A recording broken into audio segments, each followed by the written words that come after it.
Bhagavate Vasudevaya.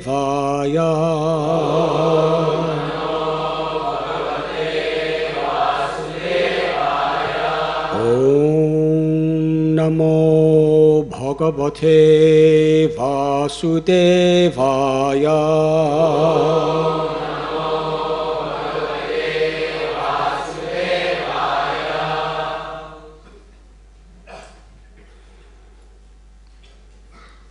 Tathaiva Satyaki Parthai Pujitascha Vibanditaha Nishasadasanenyecha Pujita Paryupasata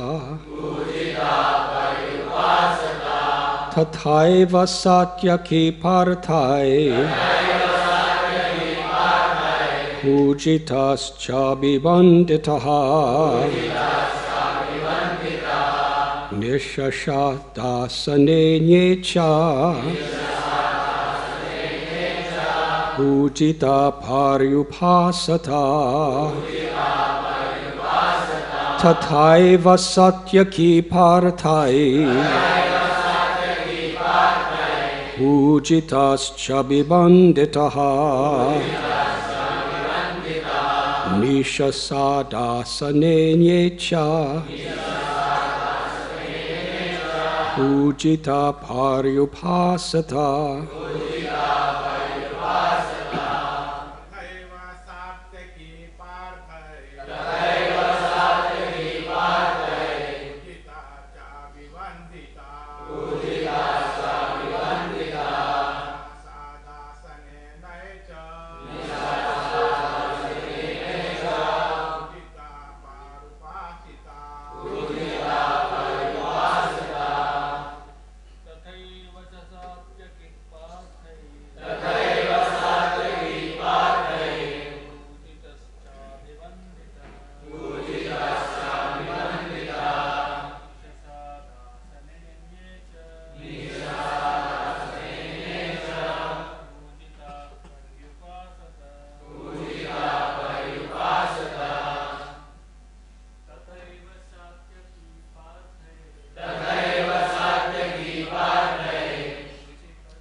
Tata Eva.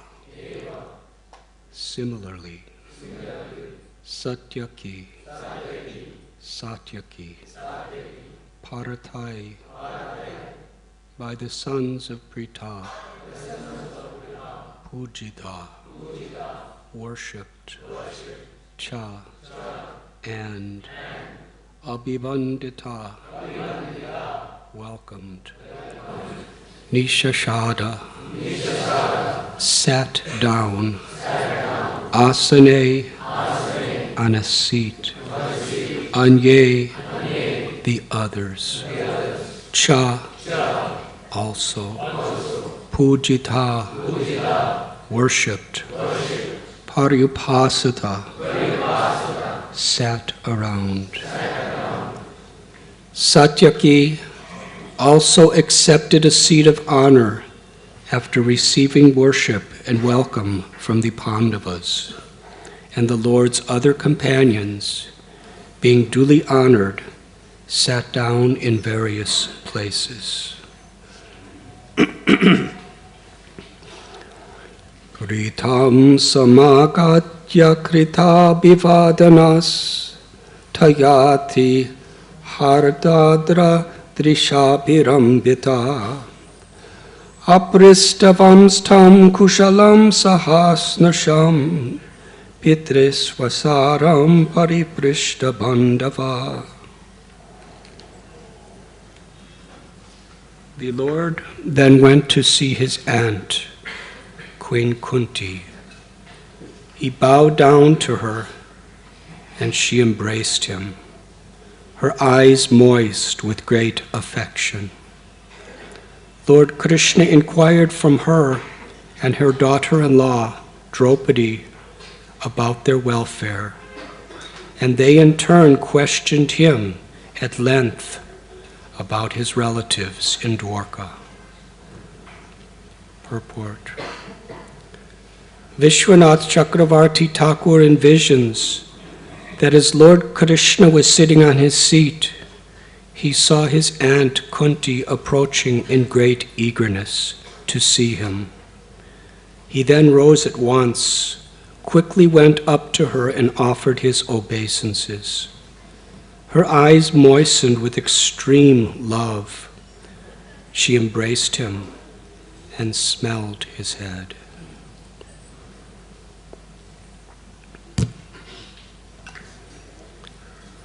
Om Agyantimidandasya Yananjana Chalakaya Chakshurun Milidam Jena Tasmai Sri Gurave Namaha Sri Chaitanya Manobhishtam Sthapitam Yena Bhutale Swayam Rupa Kadamayam Dadati Swapadantikam Vandeham Sri Guru Sri Jutha Padakamalam Sri Gurun Vaishnavamscha Sri Rupam Sagrajatam Sahakana Raghunathan Pitham Tam Sajivam Sadvaitam Savadutam Parijana Sahitam Krishna Chaitanya Devam Sri Radha Krishna Padam Sahakana Lalita Sri Vishakam Vitamscha He Krishna Karuna Sindhu Dina Bandhu Jagatpate Gopesha Gopika Kanta Radha Kanta Namostate Tapta Kanchana Gaurangi Radhe Vrindavaneshwari Vrishabhanu Sute Devi Pranamami Hari Priye Vancha Kalpatarubhyascha Kripa Sindhubhya Evacha Patithanam Bhavanebhyo Vaishnavebhyo Namo Namaha Sri Krishna Chaitanya Prabhu Nityananda Sri Advaita Gadadhar Shivasati Gaura Bhakta Vrinda Hare Krishna, Krishna Krishna, Hare Hare, Hare Rama, Rama Rama, Hare Hare.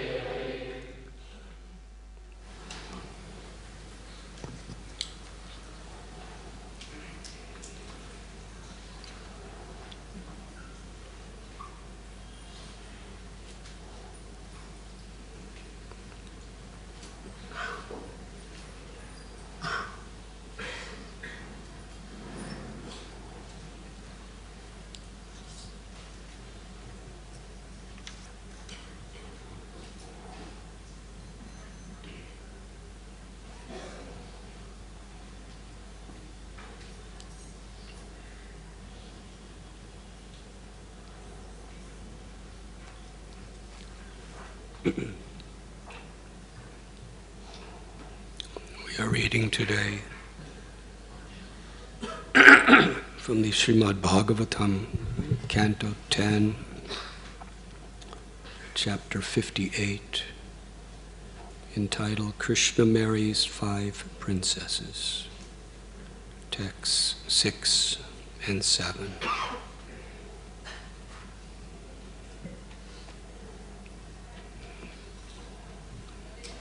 The Pandavas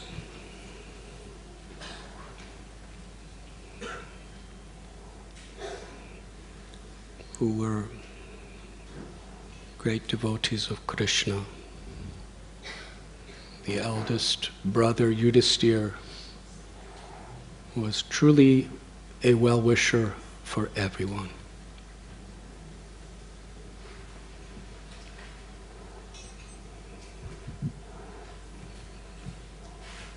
But yet so many injustices were committed to them. This is explained in great detail in Mahabharata.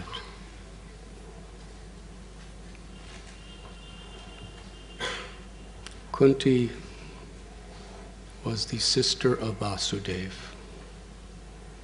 who became the father of Krishna and Balaram. Surasena, their father, promised Kunti Bhoja, who was his relative and who had no children, that if he ever had a daughter, he would place her under his care.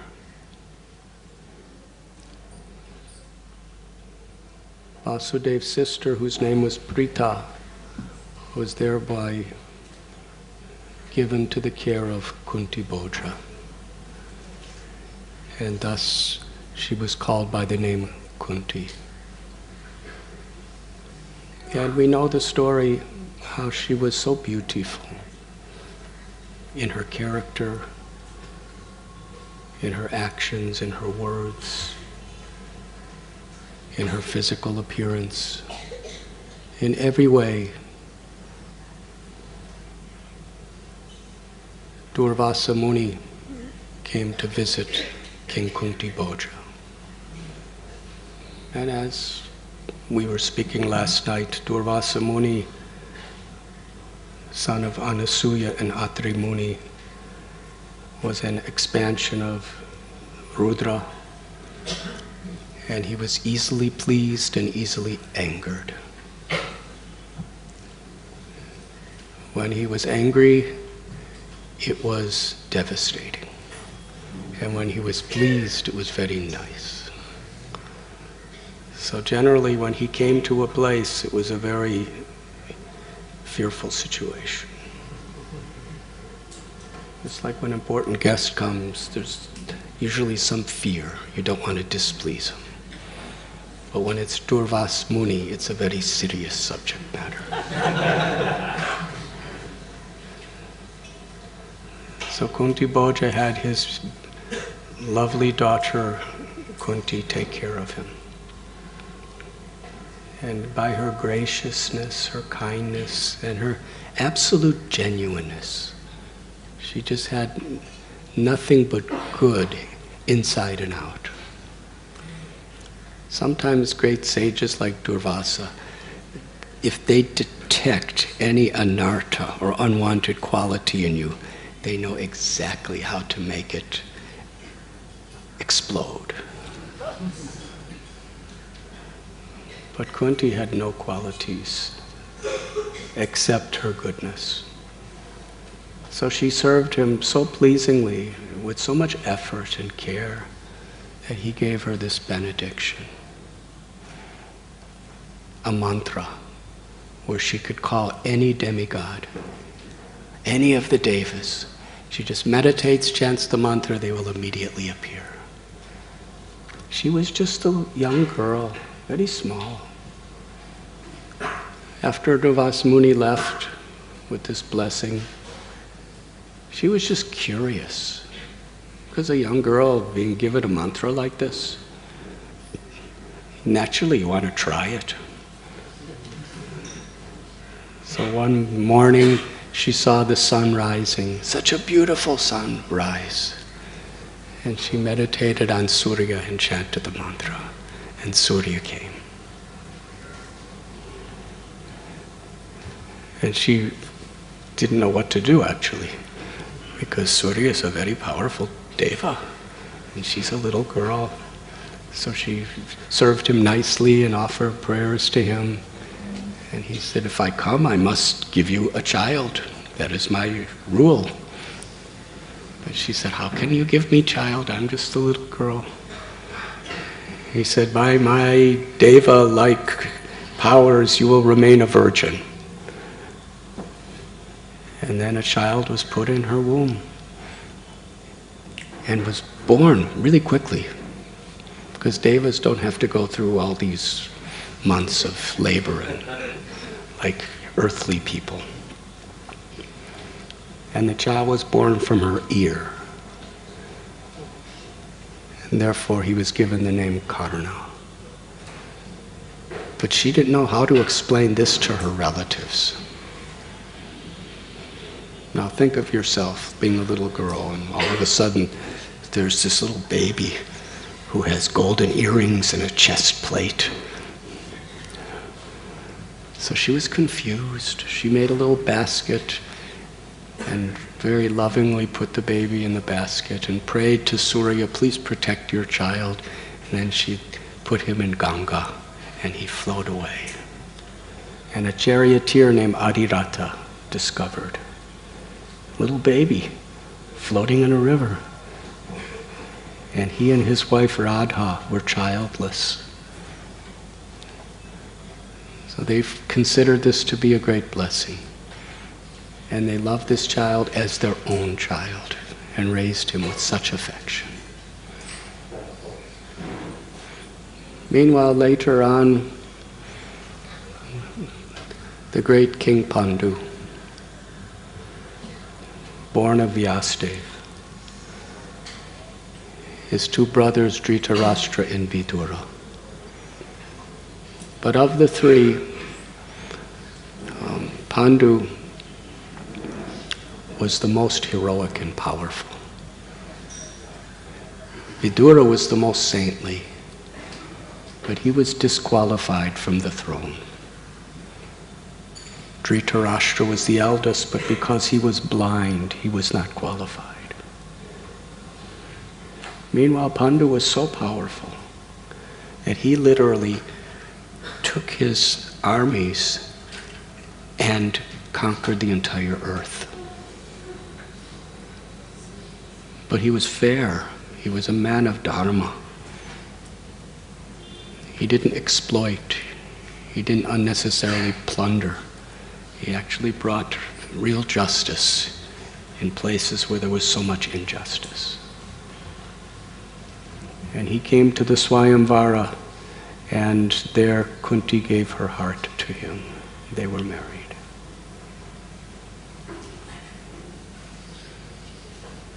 He also married another named Madri.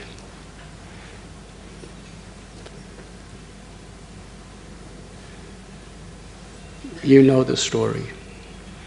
But somehow or other, Pandu made a serious mistake. After he conquered the world, he went with his two wives into the forest just to live peacefully. And somehow or other, the way this world works is whoever we are, we sometimes make mistakes. And sometimes those mistakes can create such reversals.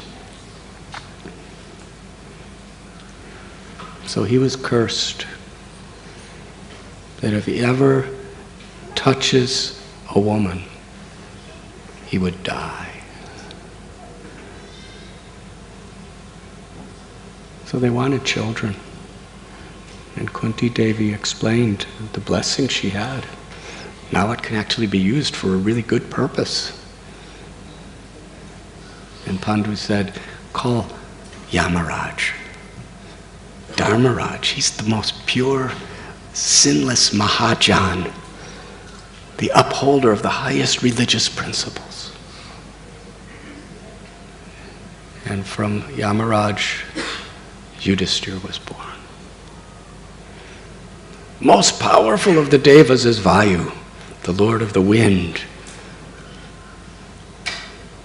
So on Pandu's recommendation, Kunti called Vayu and Bhima was born. And from Indra, Arjuna.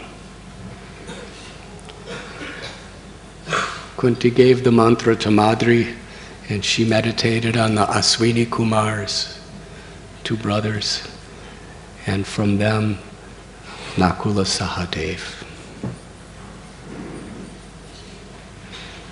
Then Pandu made another mistake, and he died.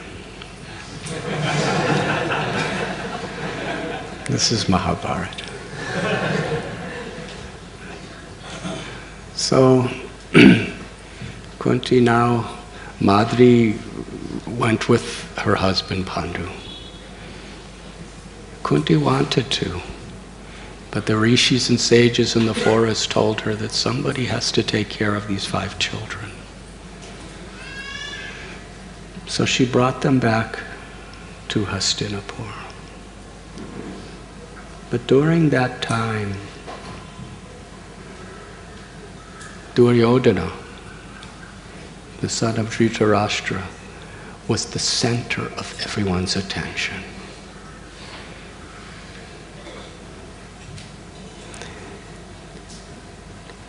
Gandhari was pregnant. Gandhari was the wife of Dhritarashtra. At the same time that Kunti. But what happened is Kunti gave birth to Yudhishthira first. And Gandhari later became disturbed. And out of anger, she hit her womb, and a hard lump came out. And she didn't know what to do. She was about to throw it away. Then Vyasadeva said, I already gave you a benediction, you will have 100 sons. So he made 100 pots and put some ghee in it. And then by his mystical powers, that lump divided into 100 parts, and each one was put in a pot. And the firstborn was Duryodhana. And as soon as he was born, everything possible inauspicious started happening everywhere around. And this little child, a baby, you know, little babies, they cry, they go, Well, when Duryodhana was born, he didn't cry. He shrieked. It was horrible. It's like he was born, it was like, people's, it's like, it was evil. It was just total evil coming out of him. People were shocked. And all these terrible things were happening everywhere around. And Vidura and others told Dhritarashtra, you should get rid of this son. You already have 99 others, but get rid of this. Because he's going to do nothing but cause horrible, horrible consequences to his life. But Duryodhana was attached. Dhritarashtra was attached to his firstborn. And soon from the other pots, all these little children started getting born. And they were the 100 sons of Dhritarashtra. Now, while Pandava was in the forest, Pandu, with Kunti and his 5 children, they were there for many years. Pandu actually was very much loved by Dhritarashtra. Because after all, he's the one who created the Kuru kingdom in the way it was. And he entrusted it all to Dhritarashtra until his eldest son, Yudhishthira, was old enough to take the throne. So that was the agreement. Dhritarashtra would rule the kingdom until the rightful king was of age. But while the Pandavas were gone, Duryodhana, he was so wicked, even as a little boy, and so envious. But at the same time, he was incredibly skillful. He had a brilliant intelligence. He was great at fighting with weapons. He was very, very managerially inclined. He could get almost anything done. So it was very impressive. And because he was like the eldest of the princes, in the absence of the Pandavas, he was getting so much attention. And in this world, it's human nature. The more we get, the more we become attached to what we have. Detachment is very simple. Prakrite kriyamanani gunai karmani sarvasha ahankara vimudhatma karatahamiti manyate. Detachment is to understand whatever I have is God's property. Whatever intelligence, whatever abilities, whatever influence I have over others, it's all given to me by the higher power of God's grace. Nothing is mine. Bhoktaram jagatapasam sarvalokamaheshwaram suhradam sarvabhutanam gyatvam shantim richajati. Krishna tells in Gita what the acharyas declare to be the peace formula. Because people in this world want peace.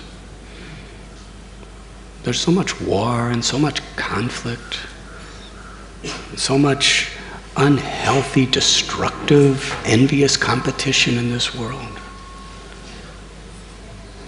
And there's so many organizations and campaigns to bring about peace.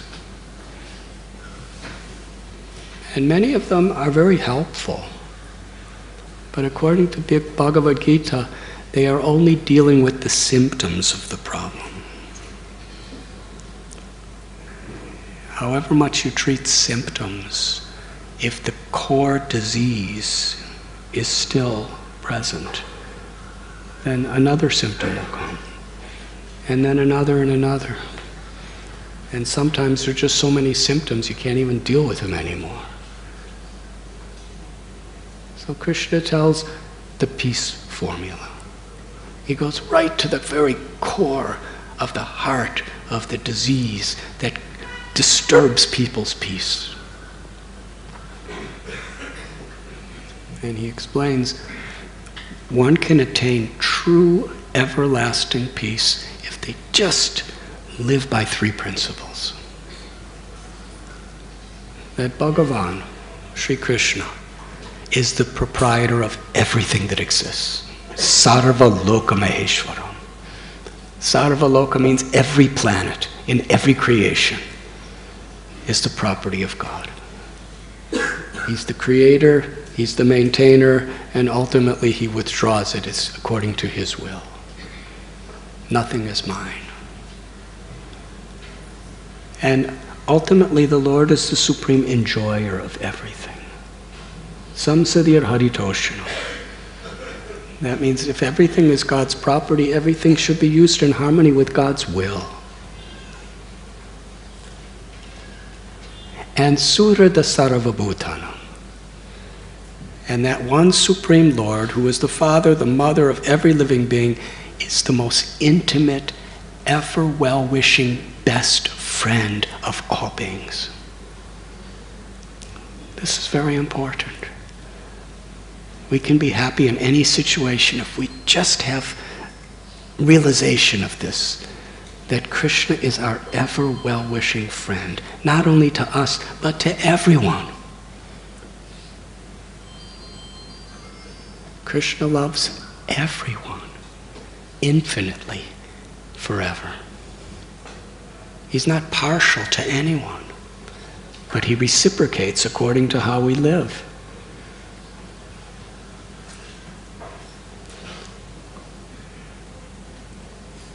So Krishna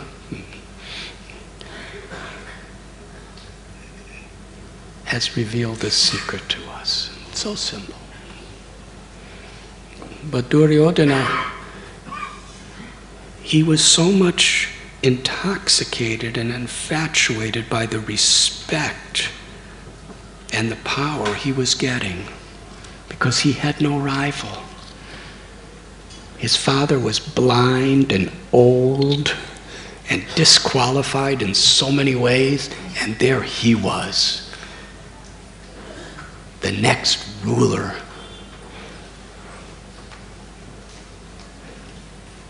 And among all the children, he was the greatest in everything. And after Pandu passed away, Kunti couldn't take care of those children in the forest anymore without her husband. So she brought them back to the kingdom. And Dhritarashtra, when he heard his brother Pandu had died, he was actually very grief-stricken. But now Yudhisthira, he was completely different than Duryodhana. He had brilliant intelligence. He was expert at everything he did, like Duryodhana, but he was humble and he was respectful to everyone, and he was everyone's well-wisher, and he was never thinking about himself. He was always thinking of everyone else. So everyone in Hastinapur fell in love with Yudhisthira. And Bhima, who was actually born the same day as Duryodhana, they were equals. Yudhisthira was older. Bhima was so strong. He used to play with the Kurus, and he would say, "All 100 of you, let's wrestle."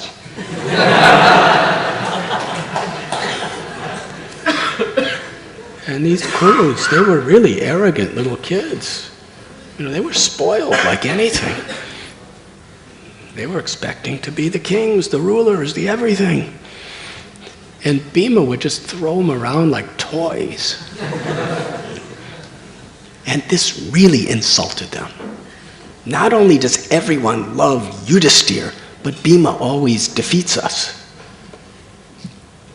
And Bhima, he would defeat them, and he had no animosity, he had no envy.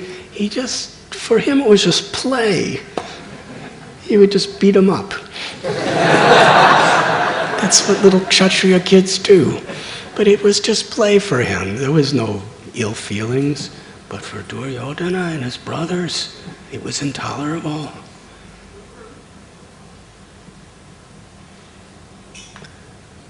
Duryodhana completely was conquered by envy. Because he wanted to be in the center. And for a while, he was in the center. And he was enjoying it. And now, someone else is coming that's taking his position. And not only that, but Yudhisthira was the rightful heir to the throne that Duryodhana craved to have. He couldn't tolerate being anyone's servant. He wanted to be the master, the controller, the enjoyer.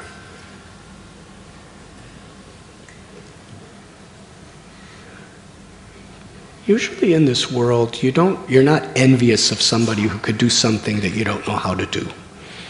You're usually envious of somebody who does the same thing you do, but better.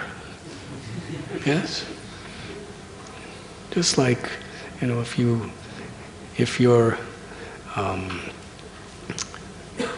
you're very proud of being a good dancer, and somebody else is a good scientist, you're not envious of that.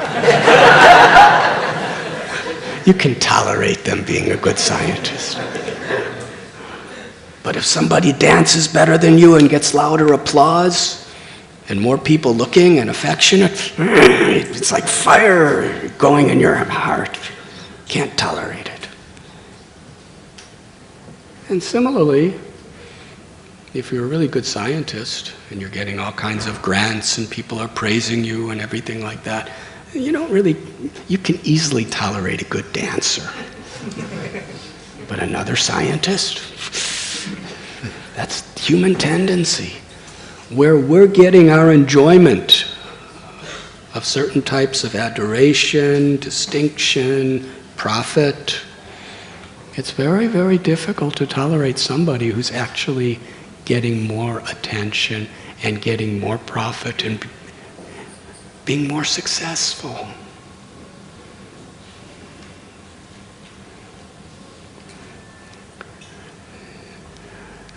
I read a couple years ago, one musician, he got an award of the #1 best song that he wrote and sang of all time for a particular form of music.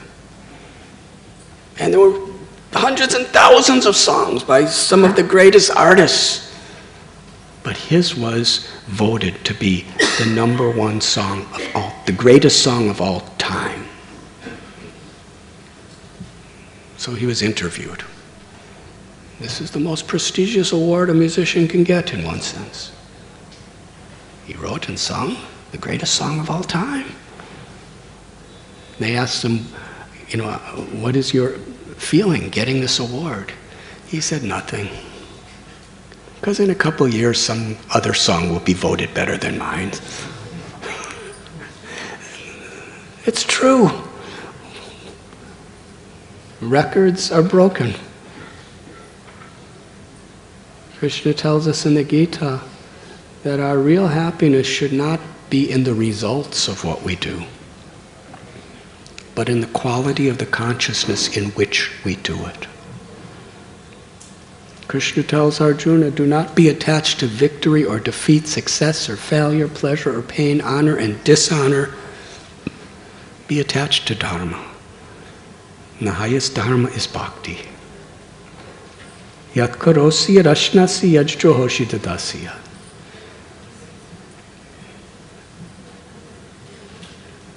Whatever you do it for my pleasure, Krishna says.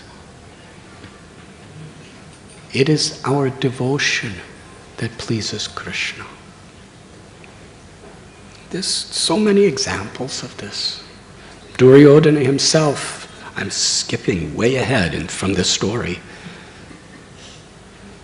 But when the Pandavas and the Kurus, when it was inevitable that there was going to be a war, Duryodhana wanted to get Krishna on his side. And he was so expert. He was really brilliant. Sometimes we just think of Duryodhana as being just a mad, crazy, envious person. He was.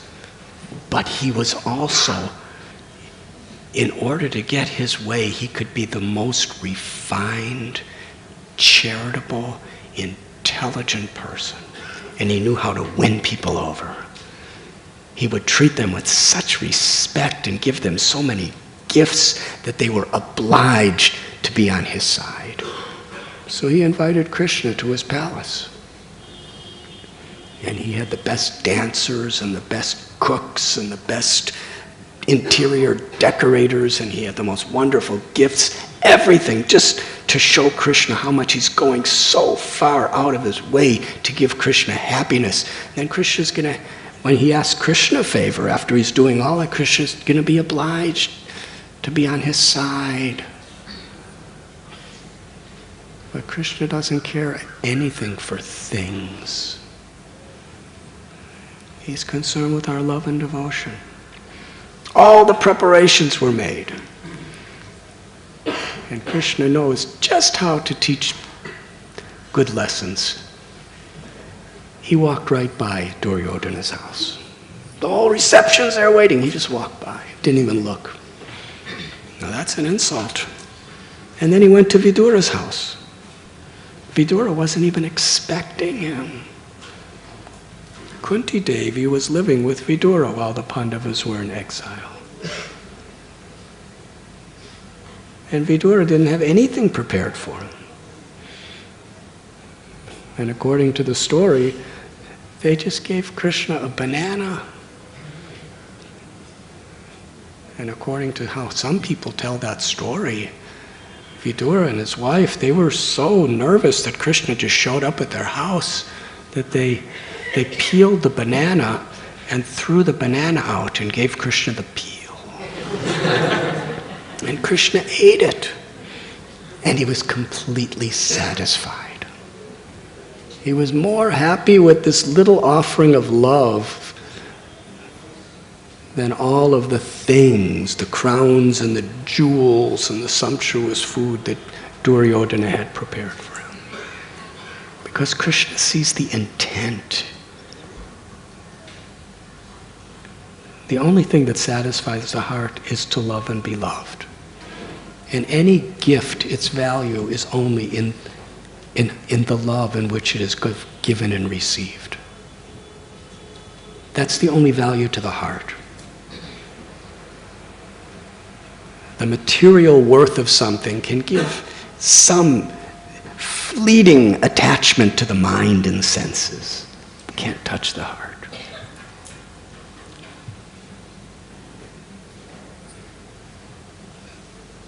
So Duryodhana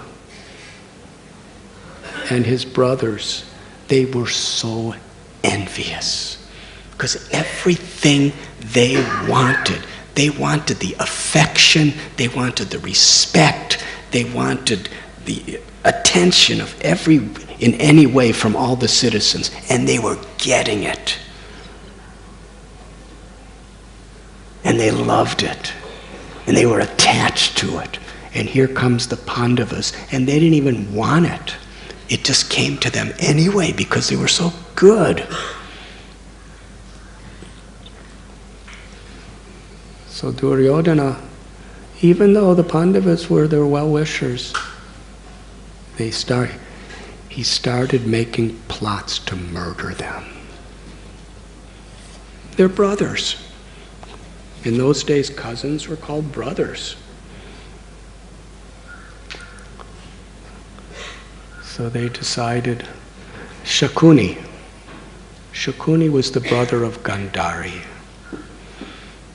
And he was a really angry person too.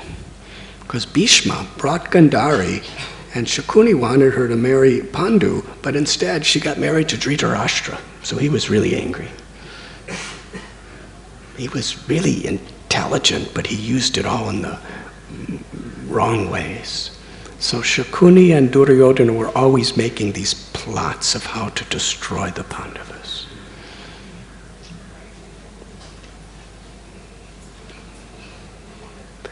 And they're intelligent. Usually, what you are most attached to becomes either a strength or a weakness. That's how Maya works. If Maya sees you have a weakness of a particular type of attachment, she will try to exploit that and use that to destroy you. Hari Hari. Param Dristvani Vartate. Bhakti is to experience a higher taste so we can actually tolerate and overcome these weaknesses. So Bhima, he was really strong. He didn't have any physical weaknesses at all. But he loved to eat. Srila Prabhupada explains one name of Bhima is Brikodar. Brikodar means one who can eat like a hungry wolf. He could eat massive sums of food. But the difference between Bhima and us, he can eat so much. But then with the power and strength he gets from that food, he would do supernatural activities. If we try to eat like Bhima, we'll get sick and fall asleep. So Bhima likes to eat a lot. So they took him on an excursion to play on the banks of the Ganga, and they made these delicious cakes and filled them with poison. More poison than what hundreds of people could possibly. It would kill hundreds of people, grown men, and Bhima was just a boy. And he ate it all. And he still played all day. And then at the end of the day, he kind of felt sleepy because of the poison. And he laid down, and they thought he was dead, and they threw him in the Ganga. But Krishna's always konteya purati janihi name bhakta pranashyati. Krishna's always there for his devotees. And whatever happens to a devotee, it's always for the good, whether they live or whether they die, because ultimately there's no death. Sometimes people get confused. How is it that a devotee can die in a way that appears to be before their time? Or how sometimes even suffering.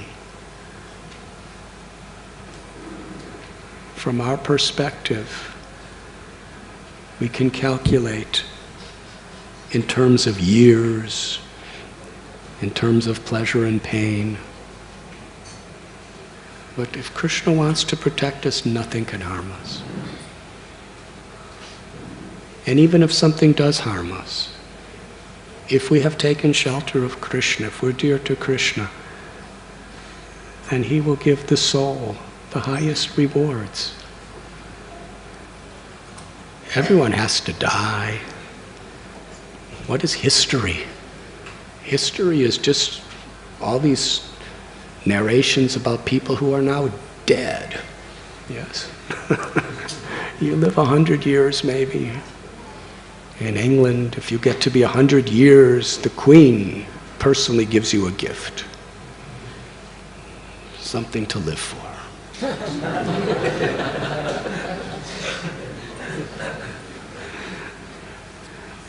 It's a good thing, but how long are you going to be able to enjoy that gift? So the Srimad Bhagavatam tells us, better one moment of full consciousness than a long, long life wasted in material consciousness. Some of the greatest people throughout history live very short lives, but they changed the whole world by the qualities of their life. So Krishna had a purpose for Bhima. So while he was underwater, these snakes started biting him. Now for most of us, we don't want to get bit by snakes. But these snakes neutralized the poison that was in Bhima. And he was empowered. And he came out of the water more powerful than ever before. So Duryodhana, it was all kept secret what they tried to do. It made them even more determined. And then Duryodhana was telling his father, Dhritarashtra, they must be killed. They have to be killed. Otherwise they're going to be the kings. What about me? Dhritarashtra said, what about you? Yudhishthira's a good older brother. He said, no, I'll commit suicide if he becomes king. And you'll be responsible. So Dhritarashtra was really, he was in Maya. He was under the influence of his son. And he was attached to his son. And by associating with his son, he was becoming like that.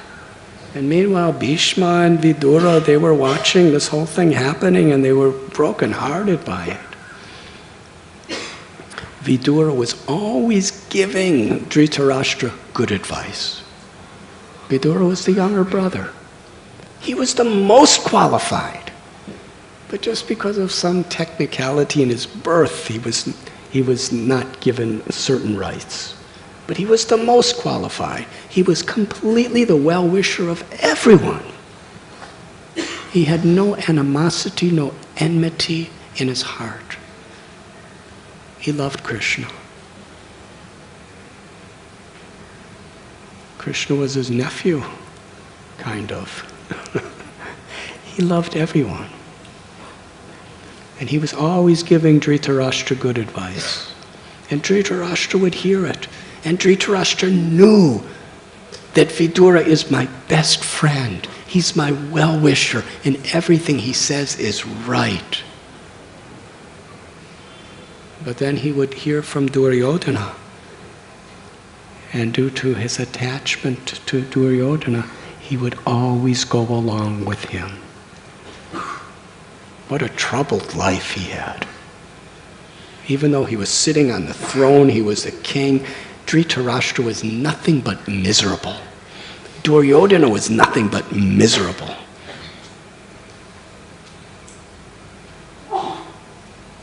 So they made another plot. Varanavata. It was a beautiful place. And there was a big festival to celebrate Lord Shiva that was coming up. It's like a vacation place. I guess, what is that place? Mahabaleshwaram, where wealthy people from Mumbai like to go there, and they have their homes there to kind of go on holidays. Well, Varanavata was like that. It was a very, very nice place. So let's send the Pandavas there and promise them a nice vacation, and they can celebrate this beautiful festival from Lord Shiva, and everyone will be so happy that they're there. So Dhritarashtra was inviting them there. It was all a plot. And Yudhisthira Maharaj, he was so respectful to his uncle, but in his mind he was thinking, why is Dhritarashtra sending us but not his own children? And why is he all of a sudden so nice to me? And he's offering us so beautiful vacation, holiday, and all. He says he's going to build a brand new palace just for us to live there, just for a vacation for some time. He was mysteriously nice. So Yudhisthira respectfully understood something's happening. And when they were about, and what happened is Duryodhana and Shukuni, they called a man named Purochana, who was like an architect and a builder. And they told him to build a beautiful palace out of totally flammable materials. The types of materials, if you put a single little flame, just a tiny little flame, it will immediately go into fire within seconds. So Purochana went to Varanavata and he started building this palace. He built it really fast. And every article that was being put in this building was soaked in flammable oils, like lac. It was called the House of Lac. He would soak the bricks in lac. They were just saturated. Then he built the house like that, and he painted over it. And he put lac in the paint too.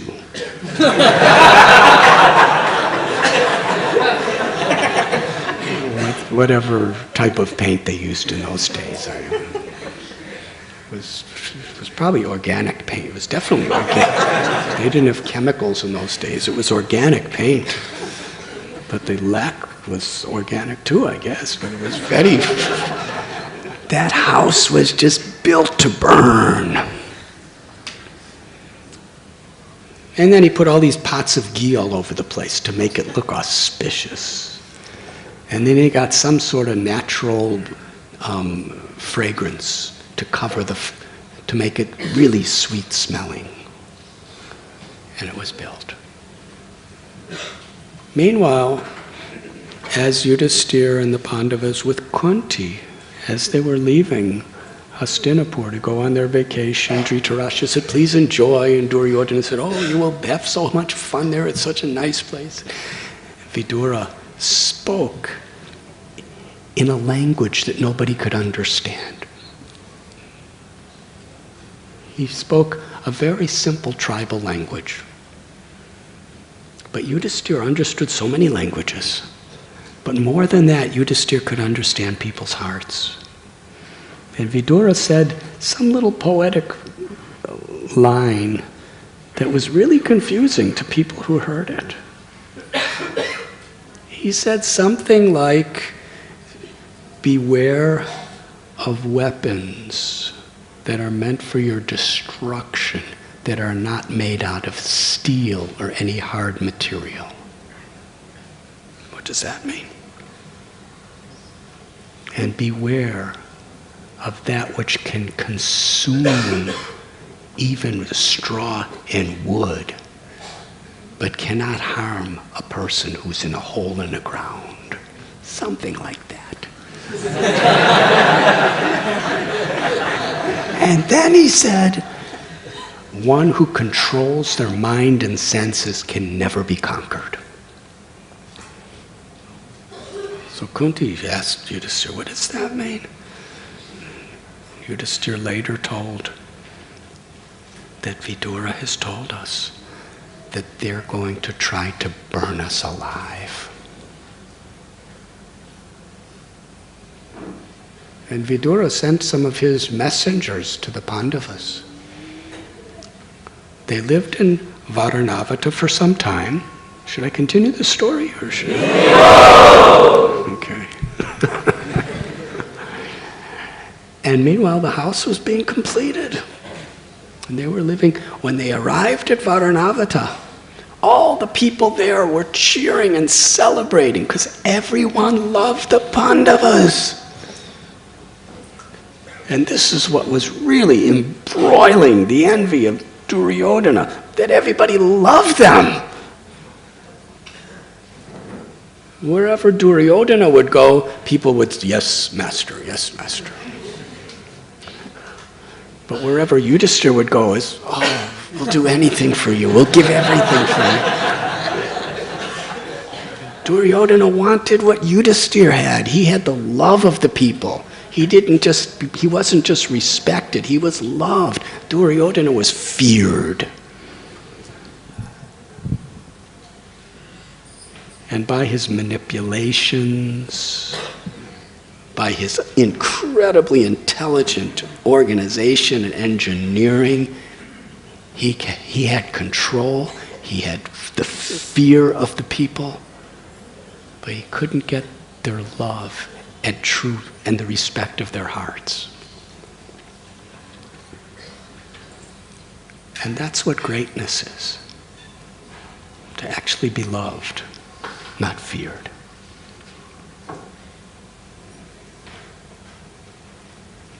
And if we fear somebody with love, that's all right too.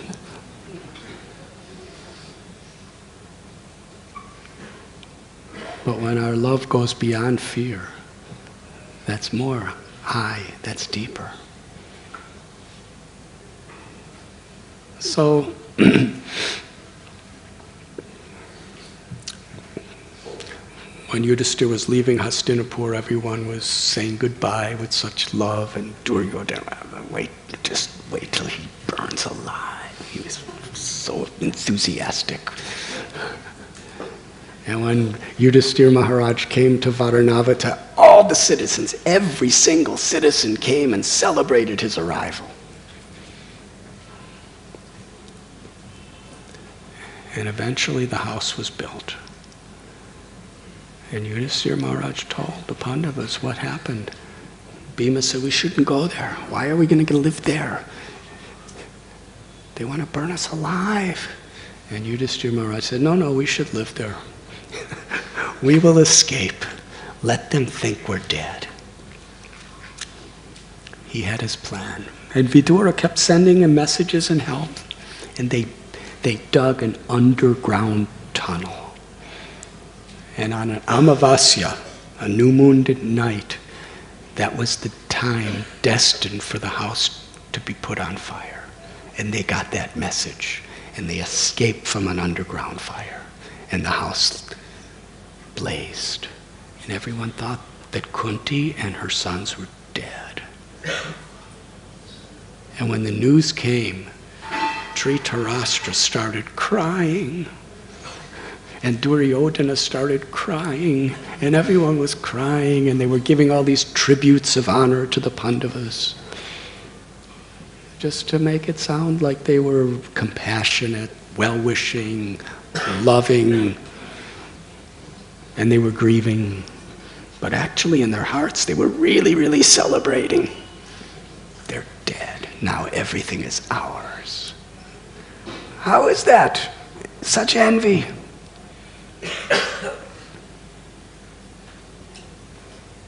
And it's interesting because Duryodhana is the grandson of Vyasadeva, who's the literary incarnation of Bhagavan, Sri Krishna.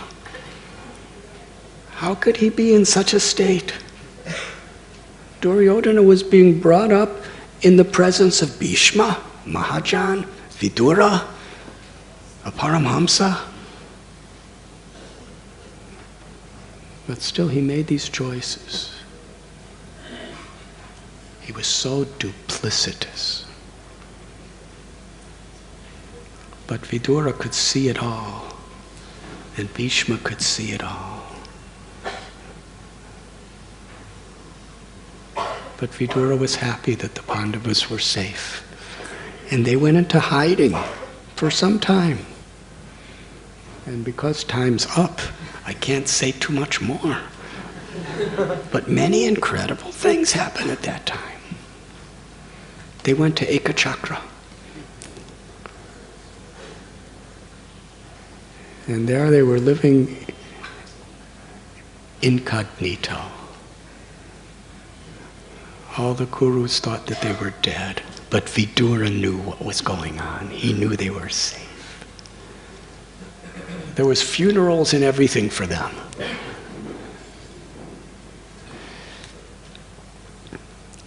In Ekachakra, the story of Bakasura.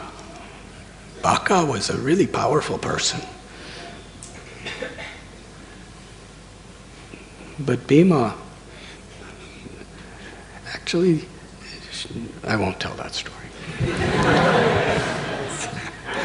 But Baka was such a demon, he demanded on a regular basis that the people of Ekachakra brought him a huge wagon load of food. And as the dessert, he would eat the charioteer who drove it. So he would eat an entire wagon load of food and then eat the driver. And he was like one of these mafia kind of people. Either you give me this or I'm going to terrorize your entire village. So it's like they were paying him off. So rather than every one of the children being subjected to be killed by him, they would just send one on intervals with the wagon. So the place where the Pandavas were staying with Kunti, the mother was crying, and Kunti said, "What's happening?" They said, "It's chosen that our son has to drive the wagon to Bakasura. That means he's going to be eaten alive." And Kunti said, "No problem. I'll send my son instead. I have Bhima." And the lady, she said, no, I can't tell you to sacrifice your son for my son. I only have one son. Kunti said, "I have 5, no problem." So Kunti convinced her, and Bhima drove the whole chariot. Big, giant, huge amount of food. And he went, and Bhima was really, really expert. He went right up to where Bakasura was waiting, and right in front of Bakasura, Bhima ate everything.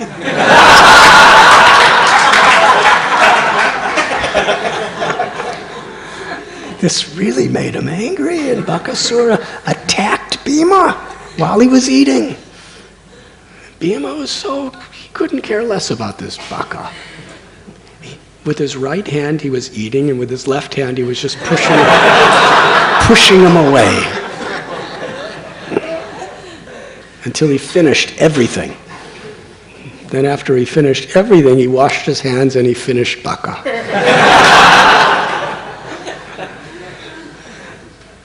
Kunti understood her son. And it was in that same Eka Chakra that Lord Nityananda Prabhu, about 4,500 years later, took his birth there, in the place where the Pandavas resided.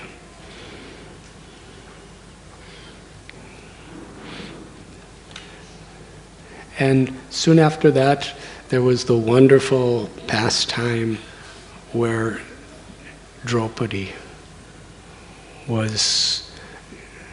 chose Arjuna to be her husband at a Swayamvara. And Arjuna came back and told Kunti Devi, I brought a wonderful gift. And Kunti Devi said, whatever valuable thing you have, you must always share with your brothers. Arjuna said, it's a wife.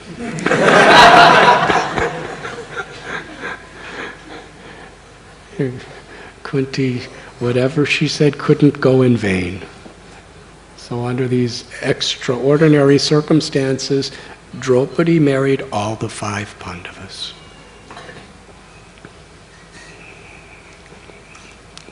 And there was no envy among them, because they loved each other so much. And they loved her so much, and she loved them so much. And Kunti was, even though they were in exile, they were under persecution, they were being dishonored, they were being blasphemed, for the Pandavas it was painful, especially when it's your own family doing this to you, in your own house. It's one thing when enemies from an outside camp are attacking you, but when your own family, your own purpose, very painful. And of everyone, Kunti suffered the most. And later on in this great tournament, when Arjuna was winning everything, Dronacharya had this special tournament like the graduation ceremony of from his school, and there were the Kurus and the Pandavas. And Arjuna was just mesmerizing everyone with his skills. And suddenly, an unknown person enters the arena. And he excels Arjuna in everything. Who is this person? Nobody knew who he was, except Kunti. She saw the earrings and the chest plate of gold that he had. She understood this was her firstborn son, Karna. And instantly he became worst enemies with Arjuna. And instantly Duryodhana saw that here is somebody more powerful than my rival, and he won over Karna and started giving him gifts and made him the king of a province. Everything Karna could possibly want, Duryodhana was giving him. He lavished him so much that Karna was totally obliged to him. And Kunti couldn't tell anyone. But as soon as she saw him, she fainted. And Vidura immediately understood this must be her son. He was so intelligent. So after the Pandavas and Kunti Devi returned to Hastinapur, the word got out that they were actually still alive. The Kurus, headed by Duryodhana, Dhritarashtra, they grieved when they were performing the last rites, the funeral for the Pandavas. At least they pretended to, although in their hearts they were jubilant. But when the Pandavas came back, externally they were celebrating. The Pandavas are still alive. Look, they're still alive. But in their hearts they were grieving. They were immediately thinking of other methods to destroy them. But when they returned, Krishna, who was in Dwarka, heard about the Pandavas' return, and he came there to meet them. And in this particular verse we're reading today, Satyaki comes with Krishna. He's a very senior elder person. And the Pandavas are receiving them with such honor and respect. And how Krishna is reciprocating with each person according to their particular relationship with him. Because Krishna is the supreme personality of Godhead. And higher than the infinite peace of Brahman realization is the infinite intimacy of love, of prema. Krishna is conquered by the love of his devotees. Yudhisthira is older than Krishna. And so is Bhima. So Krishna is bowing down to Yudhisthira and touching his feet. And Yudhisthira Maharaj, even though he knows Krishna's his beloved Lord, the cause of all causes, the absolute truth, the controller of all controllers, the king of kings, the father of Brahma, the source of Mahavishnu. Yudhisthira knows this. But Krishna wants to exchange love with him in this way. So Yudhisthira Maharaj is blessing Krishna. And Krishna is touching his feet. But it's all with such intimate love. And then Arjuna, who's Krishna's same age, out of etiquette, they're embracing as friends. And Nakula and Sahadev, they're younger, they're touching Krishna's feet, and Krishna's blessing them. And Krishna's bowing down to Vidura and the elders, and they're blessing him. In this way, there's this intimate exchange of love that Krishna's facilitating according to a particular person's relationship with him.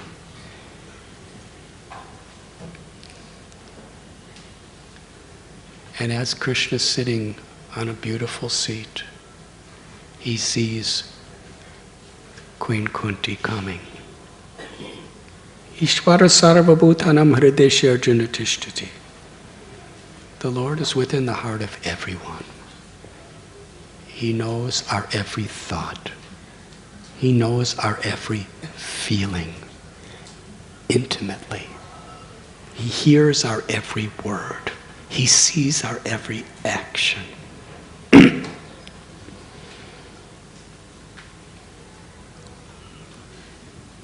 So Krishna knows Kunti's heart, what she has been going through. And Krishna's his aunt. Krishna touches her feet, and Kunti embraces him as her own nephew. And Kunti's asking Krishna about all the people of the Yadu dynasty in Dwarka. This is Kunti's nature, what she's going through. But she's so concerned with Krishna and so concerned with others. And it is described in this beautiful verse today. The Lord then went to see his aunt, Queen Kunti. He bowed down to her, and she embraced him, her eyes moist with great affection. Lord Krishna inquired from her and her daughter-in-law, Draupadi, about their welfare, and they in turn questioned him at length about his relatives in Dwarka.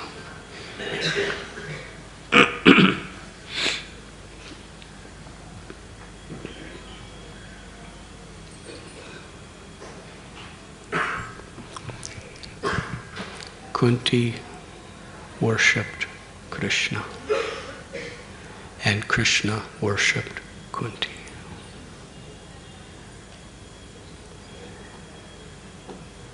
Krishna knows past, present, and future. In the second canto of Srimad Bhagavatam, we read the prayers of Queen Kunti. And we will end our class today with a reflection on her state of consciousness. It is said, Srila Prabhupada explained, a proverb from Bengal, that the mother-in-law will teach the daughter-in-law through instructing the daughter. Does that make sense to you? Because the daughter-in-law is kind of strange in the house. Because in India, traditionally, there are joint families. So the mother-in-law doesn't want to disturb the daughter-in-law, because the daughter-in-law doesn't know how to do anything in that house. So if she's just correcting her, the daughter-in-law is going to feel really depressed and like she's doing everything wrong. And a loving mother-in-law will never do that to the daughter-in-law. I'm instructing you mother-in-laws at this point.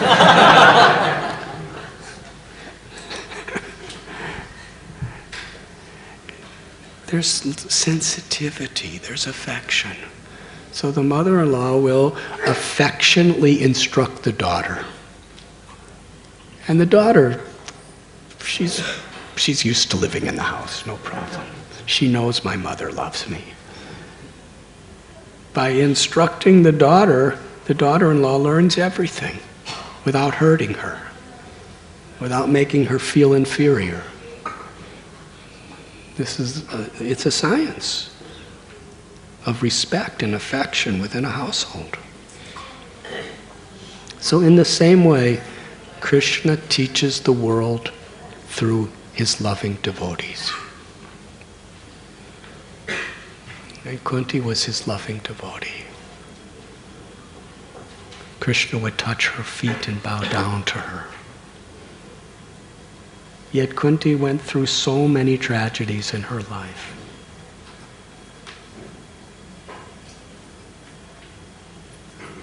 Her motherly heart. What happened to Karna? What happened to her children?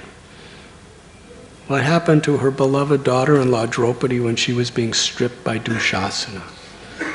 All these situations Kunti had to bear and tolerate.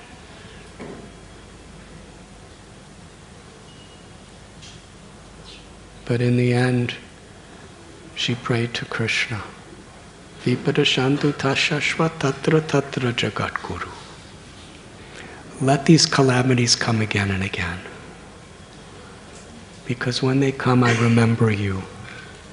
I have no one else to turn to except you. And in remembering you, I am beyond birth and death. Tate nukampam susamikshamano bunjana evatma kritam vibhagam. Lord Brahma offered this prayer to Krishna.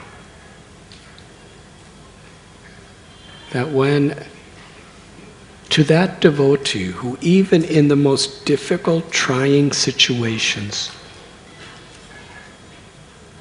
turns to you with a humble and grateful heart, that person alone is fit for the highest liberation.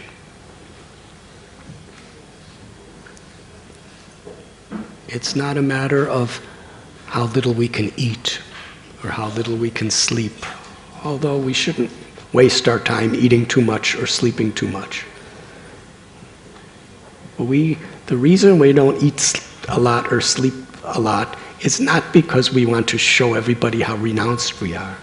It's because we want to extend our gratitude to Krishna by utilizing every moment of our time in serving Him and remembering Him and loving Him.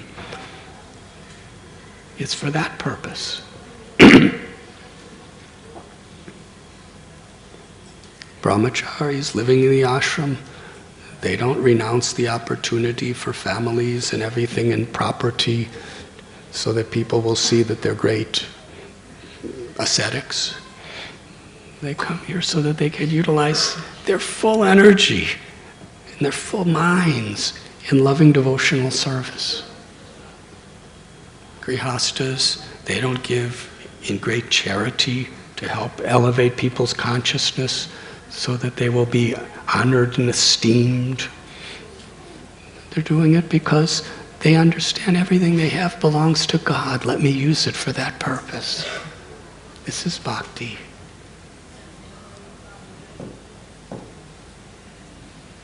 But if in the end, whatever spiritual activities we do, what actually makes us fit for the highest liberation is through our association, through our sadhana, through our seva, we come to the state of consciousness where even when great challenges and setbacks come in our lives, and they will, whoever we are, we can turn to God with gratitude and give our hearts to Him. That was Kunti Devi's example. And that is why Krishna is touching her feet. Not just because of the formality that she's his aunt,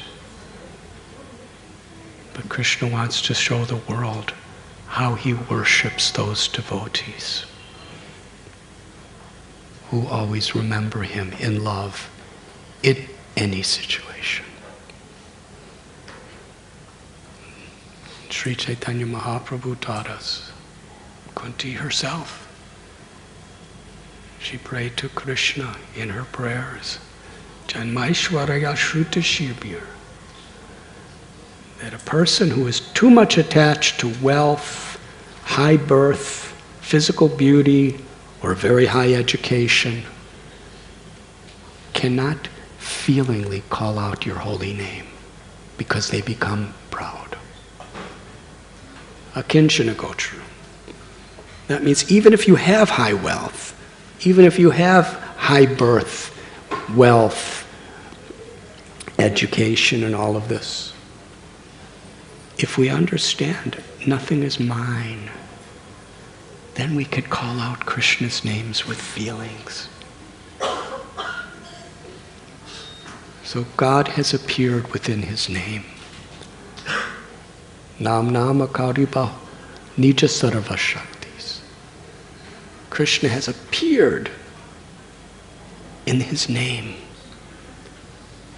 And he has many names. And within these divine names, he has invested all of his powers, all of his potencies. Trinadapi Sunichena. If we have a humble heart and we call out these names in any situation with gratitude,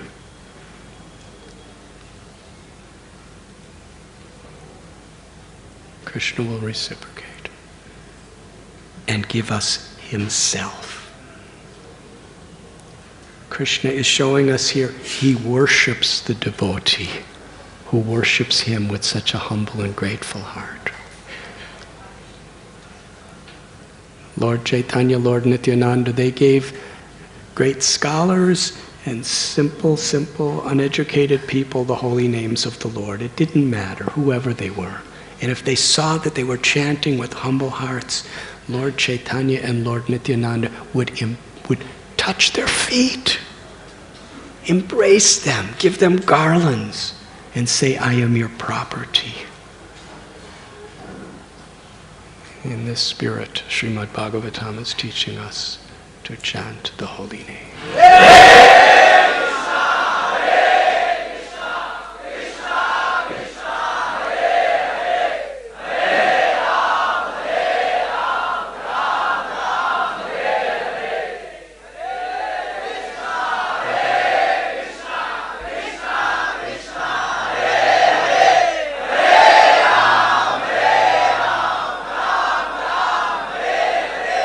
Hare Krishna, Hare Krishna, Krishna Krishna, Hare Hare, Hare Ram, Ram Ram, Hare Hare. I would like to introduce two very dear friends who have come from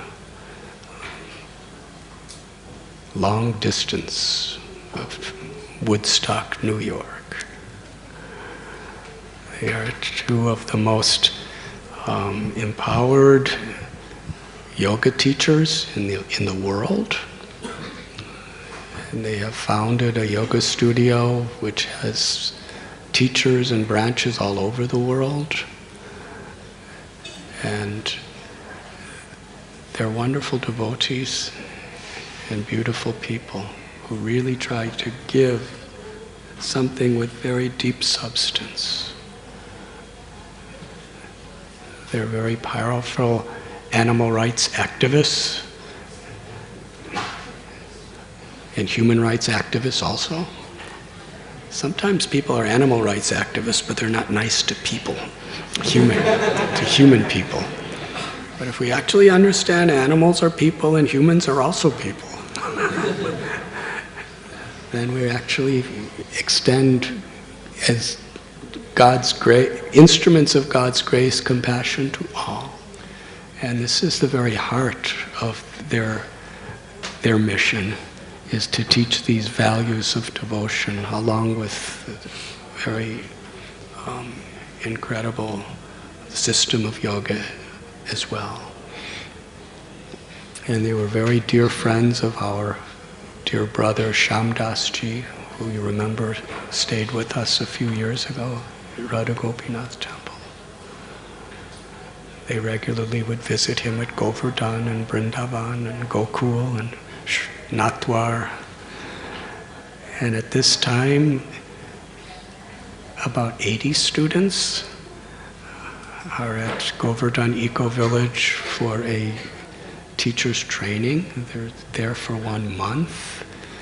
And Padma Devi and David Life are the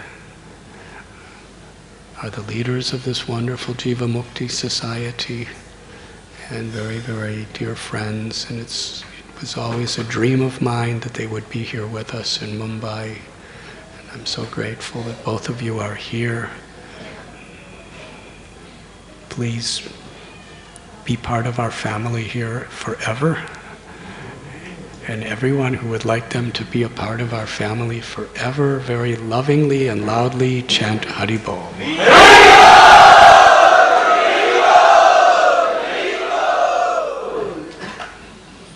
10 million times louder, please.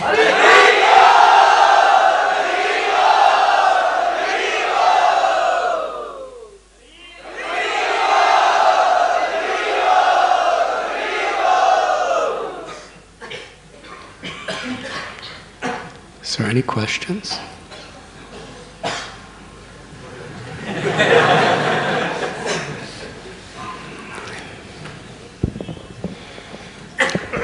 As sure as the sun rises every morning and the sun sets every evening, Ananda Vrindavan will always have a question after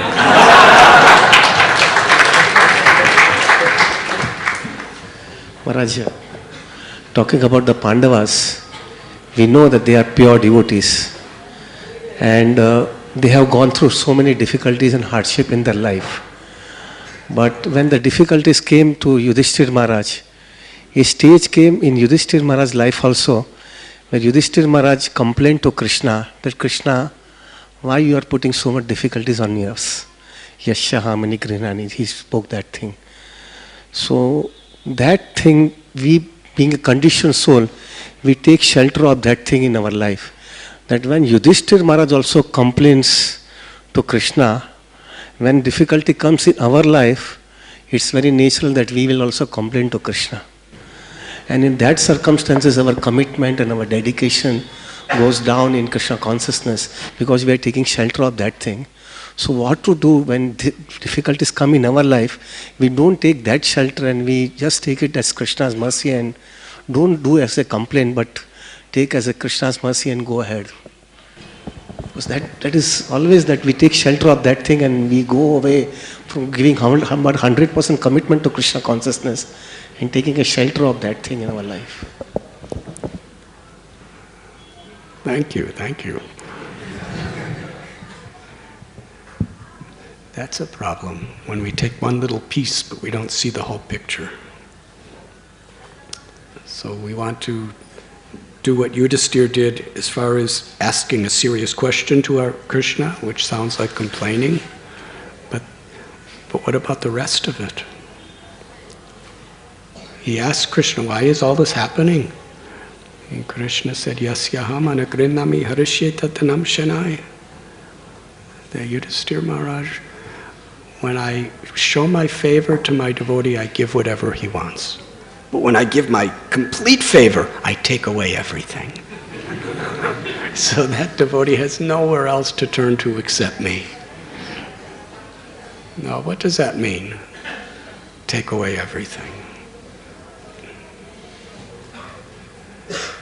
It doesn't. It may mean that Krishna takes away everything materially, or it may mean he doesn't take away anything material. Eventually, time does. Krishna says, time I am.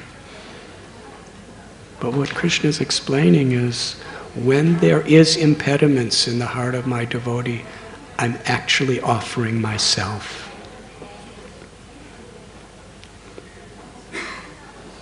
And as long as we're dependent on material conditions, we never really take shelter of Krishna. Just like if you're in an airplane and all of a sudden there's alarms. I've been in airplanes like this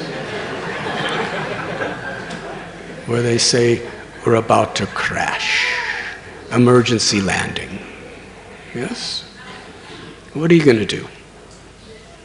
You're in an airplane, the engines and the control system of the airplane breaks down, and you're about 30,000 feet above sea level. It's not that you can call your fire department or your police department or your life coach teacher. The plane's going down. There's nothing. You're totally helpless. Yes? In such a state, what do? The first thing you may do is say, Krishna, why are you doing this to me? That's natural. That's what Yudhishthir did. Why are you doing this to me?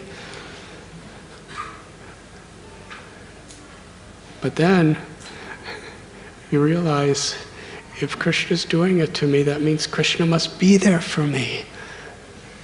And then with all your heart, all your life, all your soul, you just give your body, mind, heart, and soul to Krishna in that state. And you cry. It's not that you're chanting like falling asleep. Because usually in airplanes, everyone's falling asleep. Yes? It's not like... In that state, you actually take shelter.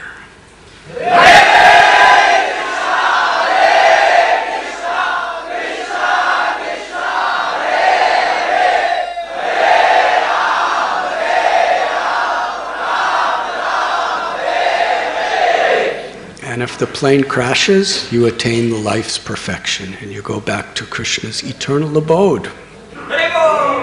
So that's journey home and the fast lane. Huh? And if the plane somehow or other lands safely, you'll never forget it.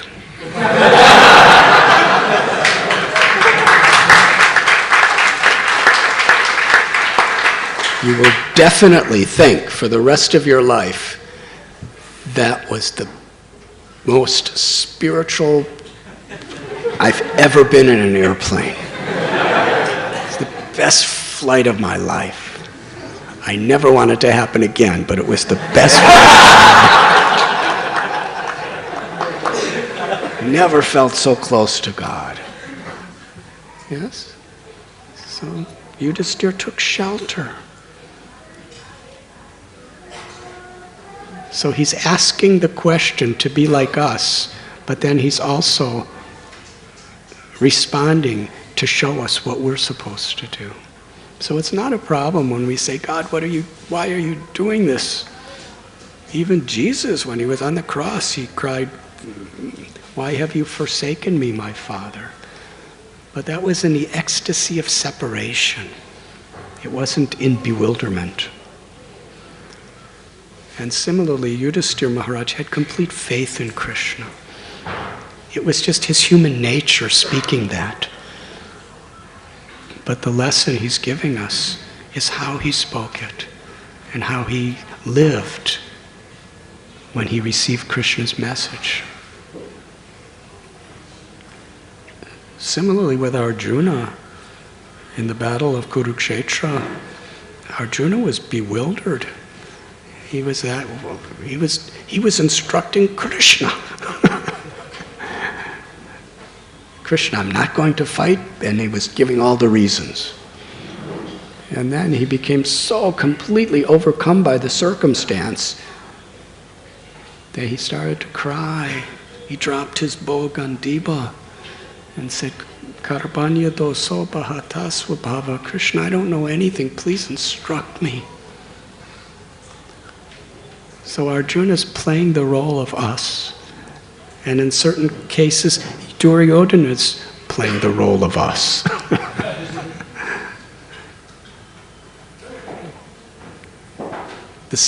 The dark parts within our own life of envy and everything, we can see them, we can picture what they are in Duryodhana. And when we read about Duryodhana, we're disgusted with him. Yes? And in the same way, we see what the end result is. And those same qualities within us, we can see that Duryodhana propensity, and therefore we don't trust them, we don't give in to them. We take shelter of our Yudhisthira propensities. Does that answer your question? Maharaj, sometimes that phase is a little bit more extended. And that extension phase is making our spiritual life more disturbing and not getting that full commitment to give shelter of Krishna. So when that phase which is getting too much prolonged, we have a fear that we might lose that attachment to Krishna and we might lose this charm of Krishna consciousness. So what to do that phase should not be so big enough in our life. If we get it and we immediately take it a shelter of Krishna, that is not coming up. It's not such a long time. What is a lifetime, 2 lifetimes, 10 lifetimes? The soul is eternal. But at the same time, what is important is we know what we want to do. We want to take shelter. And if it's taking more time, which it usually does, it's the way the world works, it means that we need that much purification. And we're aware of that. It humbles us. It's like a little child. Parents gives the child medicine, which is good for them, but the children don't like it. And if the parent gives you medicine for, due to a disease for several weeks. When will it be ended? When will it be ended? But the important thing is you take the medicine. Satsang, sadhana, seva, that's the medicine. It really doesn't matter how long.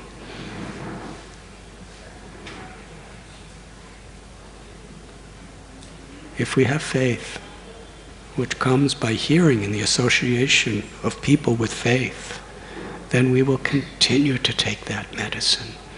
We will continue to take shelter, however long it takes.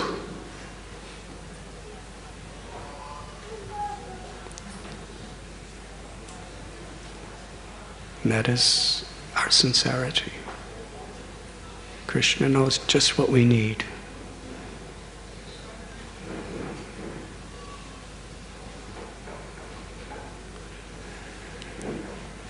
Hare Krishna. Thank you very much.